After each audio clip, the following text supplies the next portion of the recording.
that are going to be futuristic coming down the pipeline in the very near future. And then a lot of the programs I'm going to share information with you are happening right now in our district. So I wanted to start off with the first one is our jellyfish program that we do have. It's coming in the very near future. These are actual photos of items that we already have. The jellyfish will be here probably next week or within the next 2 weeks, definitely. And really what the classroom teacher is doing is that she's incorporating it into her science classroom lessons for like aquatic animals and going through the process of what a jellyfish works, like how is it, because it's a very unique sea creature. In addition to that, it's a calming effect. Research shows that the lights emitted by the jellyfish tank, you can see like the jellyfish swimming across the ceiling. It's a very calming effect for students. And a lot of students, like with anxiety or stress levels, just seeing if the lights are a little bit more dimmed and then seeing that light across is a very calming effect. No different than like the old school where you'd have like some of the lights go across the ceiling just to give that ambiance effect. No different, but now we're using an animal-assisted intervention for that support for a calming effect with students. These are going to be located in some of the elementary school classrooms. So Ms. Schmider was going to go into a little bit more detailed information with that as it's an elementary-based program. That's so cool that there's the science learning that's going yes. on, but there is this other like social emotional Absolutely. Effect. So this is one of the programs that we have up here, and as you can see out the window, you'll see some of our girls going back and forth throughout the class period. So we have chicken coops outside, and I can even take you guys outside to see them in a little bit. So they serve multi-purpose in our district. So first and foremost, a social emotional learning component. When students are stressed or they're kind of nervous or anxious, some of the teachers will take them outside to interact with the chickens and the duck. It is a calming effect because when they're holding the animals, naturally humans typically will gravitate towards the animals and take that nurturing effect. Well, when they're working with the students, they kind of start forgetting about their own issues and it calms them down. Secondary purposes is an educational tool. We have a life skills classroom. That the life skills classroom, they are learning about how chickens evolve, kind of the joke of what came first, the chicken or the egg. They collect the eggs every day, and part of their curriculum is they're learning how to cook in independent living. So they're using the eggs, the farm fresh eggs, or school fresh eggs as we call them. Right across there they have easy access. You can see the classroom with the glass doors. That's our life skills classroom. So they'll step directly out into the courtyard frequently to kind of go about and talk about what we're learning, what we're doing with the chickens and how they're evolving. We'll give them a call because one student's going to come over. Dylan, would you mind calling 1127? Then hit the check mark. And ask for Gavin to come over so you can talk about the chickens. So like I said, that is a classroom of a very high need student. A lot of the students in there have more specific like IEP needs, 504 needs. So a lot of those students in there, absolutely, please take pictures, yes, yes. So the students they learn responsibility, they learn how to clean the coops, they learn how to take care of the chickens, feed and water the chickens and ducks, and not only that, but like I said, they're learning about the responsibility, they're learning about the science behind them. They did a project where they collect the eggs every day, they weigh the eggs, they measure the color, they record the color of the egg, they then talk about, well, what chicken do they think is laying the eggs and how they do that. So they took the weight of the chickens to try to kind of calculate the larger eggs are coming from the larger chickens. Mm-hmm. Did she answer? You want to walk down and get, say Gavin? Yeah, he'll come down. He can bring a couple of his eggs. 1127, it's right across, it's by the cafeteria. So that's that program. In addition, we have chicken coops at the elementary school too, where we partnered with our elementary chicken coop design. We partnered with our students in the elementary school. They were able to design it kind of using like a STEM approach on how to build a chicken coop, what was needed for that, and then they submitted their blueprints to our VOTEC school up the road. So our students at our VOTEC school not only designed it in the elementary level, but the secondary level, they then turned and they built the chicken coop. So it's taking all kinds of different skills, the design process, the building process, the implementation, and we built our own chicken coops that way. We had summer camps where the students learned about chickens. We'll go into that a little bit more here in a minute. But definitely we notice a difference of students when they're interacting with animals. They're more positive in nature, they're more happy, they're more willing to be here. So I'm actually in my doctorate program at Point Park University. So I have my end game in mind. I'm working on one of my last degrees, and my dissertation research is all based upon animal-assisted interventions. So that's currently what I'm going into. There's a specialization in my dissertation on therapy dogs, partly because we do have them in school. It's a new program. So this is Charlie. He was our first therapy dog. We'll talk about the therapy dogs a little bit more here shortly. But we're going to have a total of 12 different therapy dogs in our school. So that's really what my research is based upon. And I'm really looking to see is there an impact with all of these different animal-assisted programs with truancy rates in students, attendance rates of staff, and job satisfaction and student satisfaction. So are students happier to come to school when there's animals? Are employees happier to come to school when there's more animals? So what's the buzz of California? I don't know if you guys have heard or not, we have beehives on campus. So the purpose of the beehives, they serve a multi-purpose layer as well. So the students are learning about bees, the science process behind that. They're also, the life skills classroom gathers the honey from them, where they're now using that when they're learning how to cook and making different items of food. In addition to that, our computer science classroom, we offer an AP computer science program class. The students in that classroom are, they record where the bees are creating their honeycombs, and they're making projections based upon computer algorithms of what it's going to look like and what they're expecting. Hi, Gavin. You want to talk to us a little bit about the chickens, bud? And then you talk about the bees too. So we have some visitors here. Do you want to introduce yourself? Tell them your name. Hi, Gavin. Hi, Gavin. Gavin, what grade are you and how old are you? You want to have a seat and talk? Is it a little bit better for you? I'm in 8th. You're in 8th grade. Here, come here. Come here. Pop a seat. Not you, Charlie. Charlie seems very friendly. He is. He is. So good. Tell them what grade you're in. 8th grade. And who's your teacher? Miss Sage is your teacher. And what are some of the things you do in your classroom with some different things that you didn't do last year? Talk about some of the different things. Let's go see the chickens. You do. What do you do with the chickens? Get some eggs. And what do you do when you get the eggs from the chickens? In egg containers. You put them in egg containers. But what did you do? There's a little. Put the eggs on top of what? What do you do? Scale. You put them on the scale, and then what information does that scale give you? What does it give you?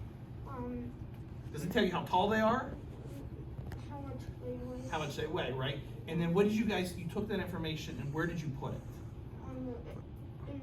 On the egg data collection. On the egg data collection. So they put all that information on their egg data collection. And then what are some of the things that you told me that I thought were wrong, that you proved me wrong? That was like probably a rooster out there. Like that was. What's that? Probably a rooster out there, but no. So at one point you thought there was a rooster out there. Why did you think there was a rooster out there? There's one of the chickens looked like one. So he's doing independent research on the chickens, and typically roosters, the male roosters, what do they have?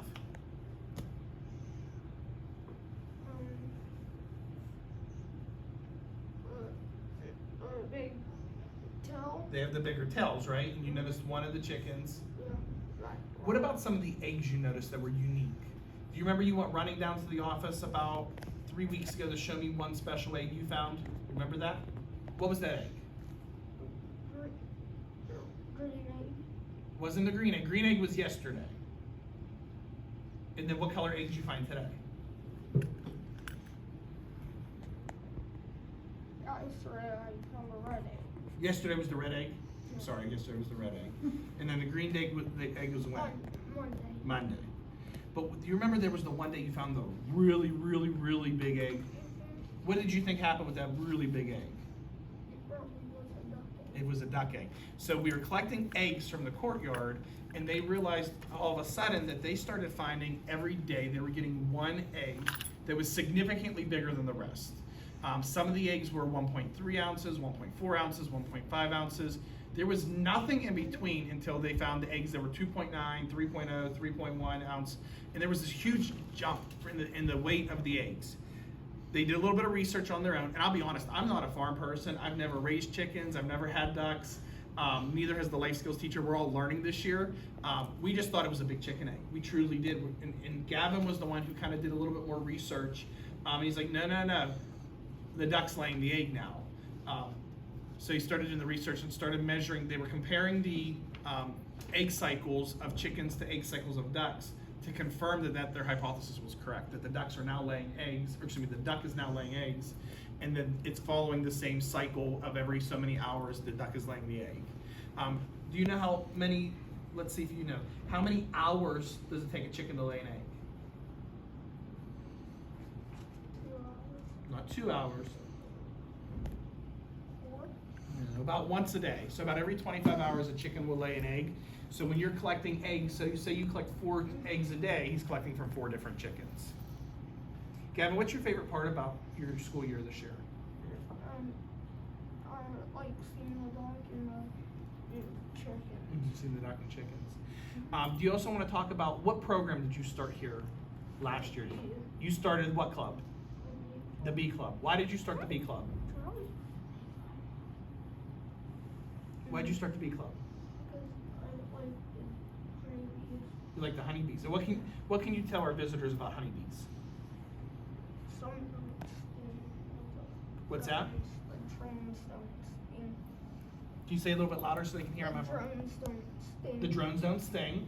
What else can you talk about? Absolutely. Mm-hmm. They can,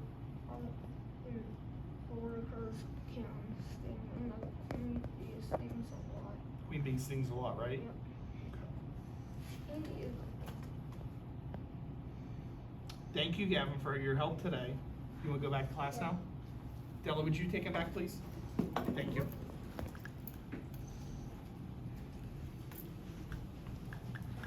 Thank you, See you, Gavin. See you, bud. Thank you. Good job.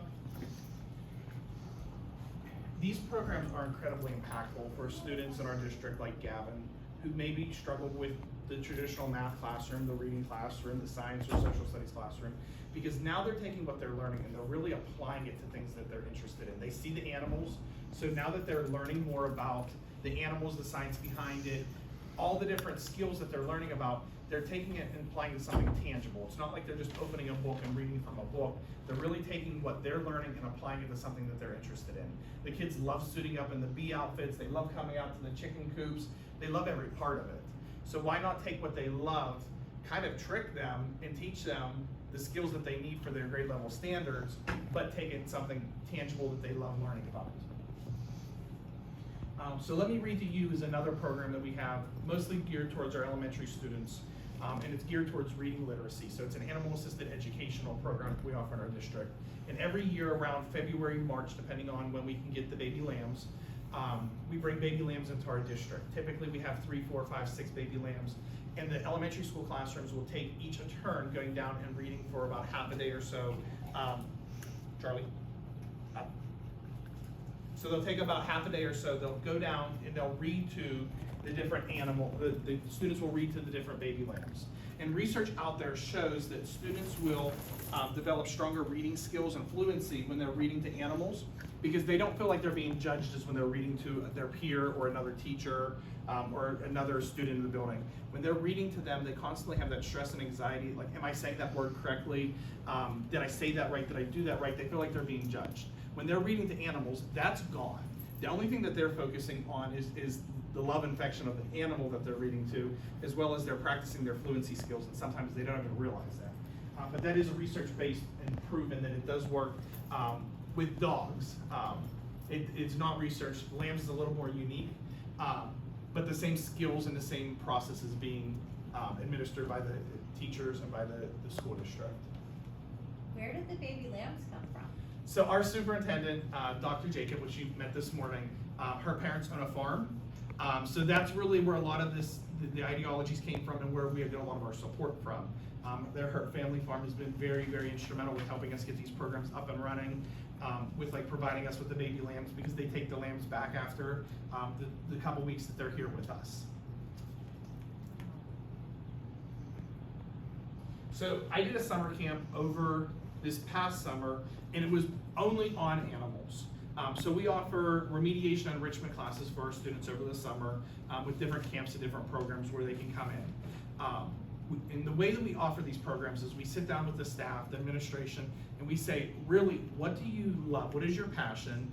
And what can you try to help teach others about your passion? So it's not, so by nature, by trade, I was a math teacher prior to this. As much as I love math and I have a passion for it, that's not my true passion. My true passion is I absolutely love animals. If I weren't in education, I'd be working either in a zoo or in a vet's office or something of that sort. Absolutely love animals, and that's where my heart's at.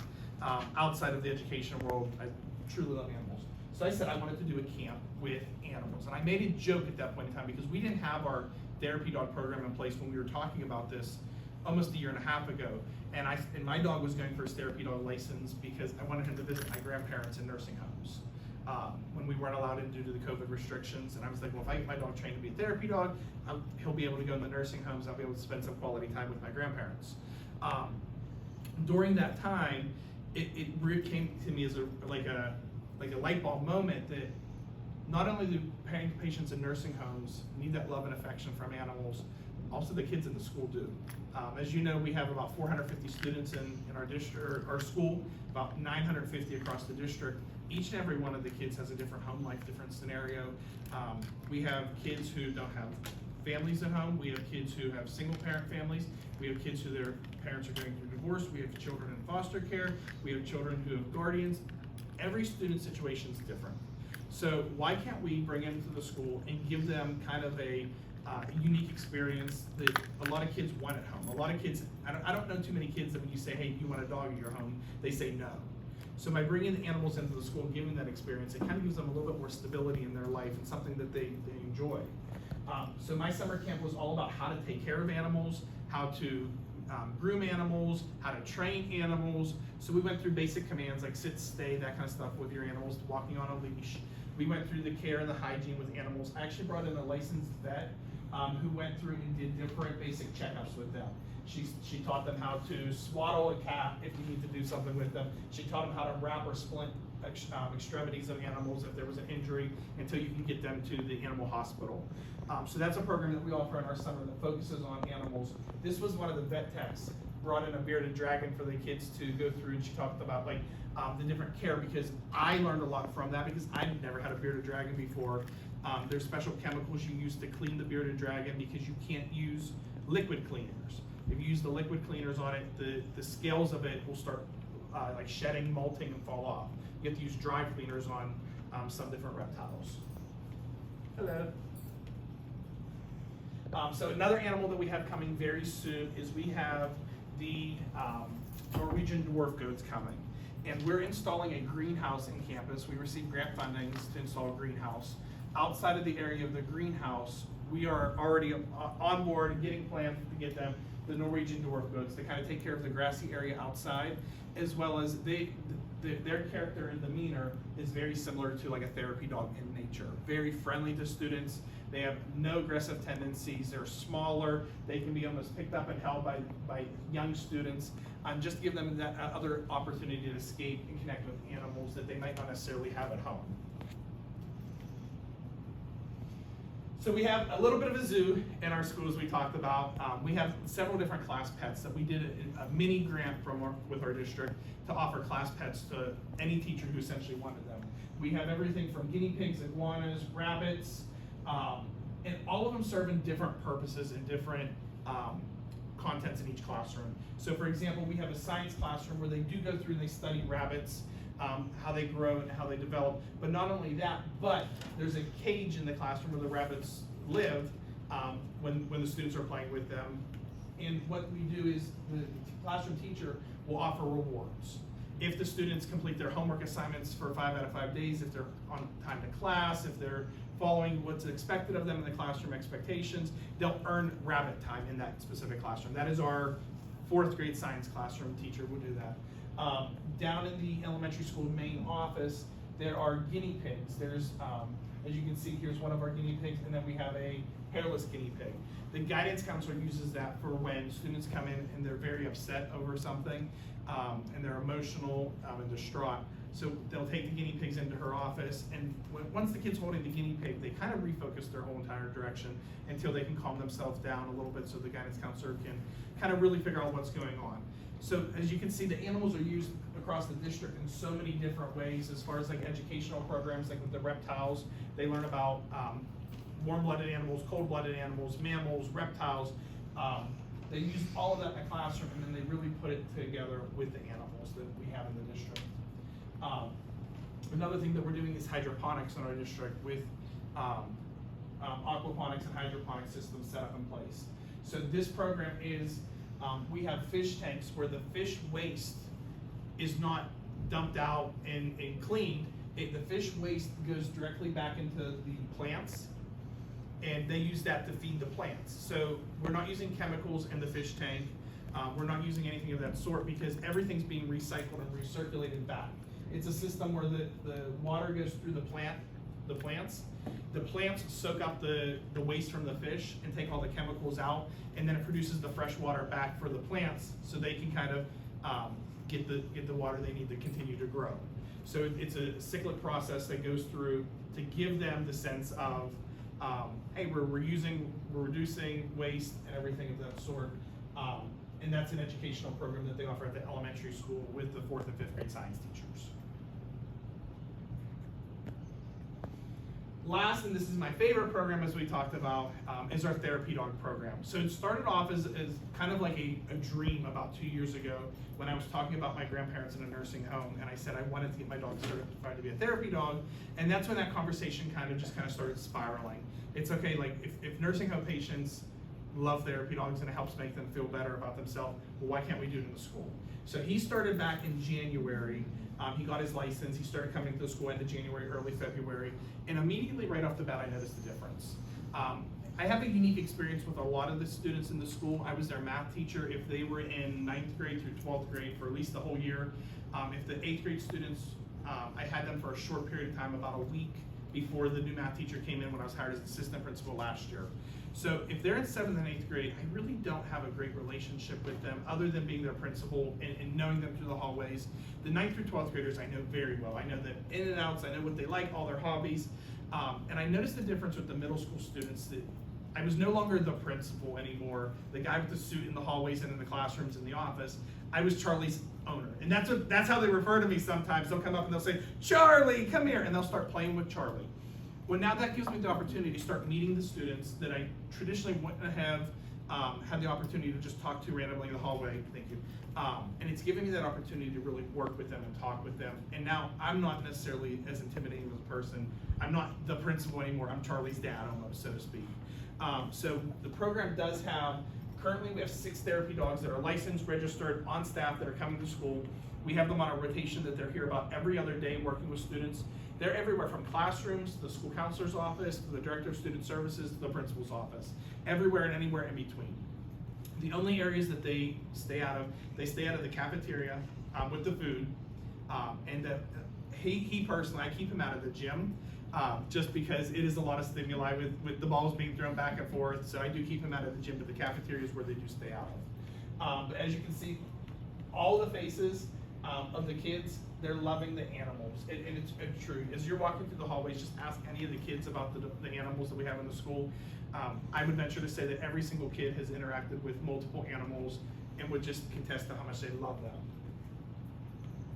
So what questions do you guys have about our program? I know we're running out of time, but I'd be more than happy. How long does it take to get a dog certified as a therapy dog? So the therapy dog training itself is an 8-week program where it's really based upon the dog and their behavior. So his therapy dog training was only 4 weeks because I went through puppy school with him. I had, before his therapy dog training, I went through trainings with a canine police trainer in Charleroi. Then I went through basic obedience with him, intermediate obedience. So when I jumped into the therapy dog program, a lot of the skills that they require them to know, he already had, like the sit, the stay, the walking on a leash, the down, the come, this and that. Those skills he already had. The therapy dogs are really looking for 3 things. One, they're looking for hygiene. Is the dog well maintained? They don't want a therapy dog to be in a building if it's gross, if it's not well maintained, not well kept. The second ones they're looking for obedience. So the sit, the stay, the down, the come, the walking on a leash, the following my direction. And the third thing that they're looking for is temperament. It was funny because actually before you guys were in here, the kids were loving up on him and everything, and one of the kids didn't realize when they slid their chair back, it ran over his tail. Part of their training with their temperament is when something like that happens, he just scurries out of the way. Where other dogs might come back and they might bite or paw or something of that sort, that's their goal, is that they just know that if something happens to them that's an accident, they almost know that it's an accident, they just kind of move themselves out of the way from it. Any other questions? No? No, I just think this is all so brilliant. It's all very unique, and it's all based upon research methods that show that they work. We're just taking those research methods and truly like blowing it up. Like, we know that there's research that says that therapy dogs are beneficial to students. Some school districts bring therapy dogs in for a day or two. Why not for the whole year? And it's kind of like taking those ideas and really like taking them and truly running with them. I know at one point when I spoke to Dr. Jacob a year or so ago, she was saying the pandemic in some ways freed everybody up to think about blowing things It up, does, being yes. more creative, and it made people realize that if we had to do things totally differently because of the pandemic, why can't we do things totally differently for good reasons? Like, why Mhm. can't we just think Yeah, creatively? And I absolutely. think you guys have been so brilliant in how you've done that. And all of this seems like, I mean, yes, you may need a grant for this or a grant for that, but it's not like phenomenally expensive. It's not No. something that can't be scaled all through our region and around the country. So one of the things that the kids actually didn't realize at first, they were like, where do the dogs go when the teachers go home at night? And it's like, well, he goes home with me, like he's my dog. So it's not like the district purchased animals. All of these animals came from like either Dr. Jacob's farm or from our homes, and then we went through the process of training them independently, like outside of the school hours. And then once they get their certificate and their license, then they're able to come to the school building. So cool. Any other questions? Thank you, guys.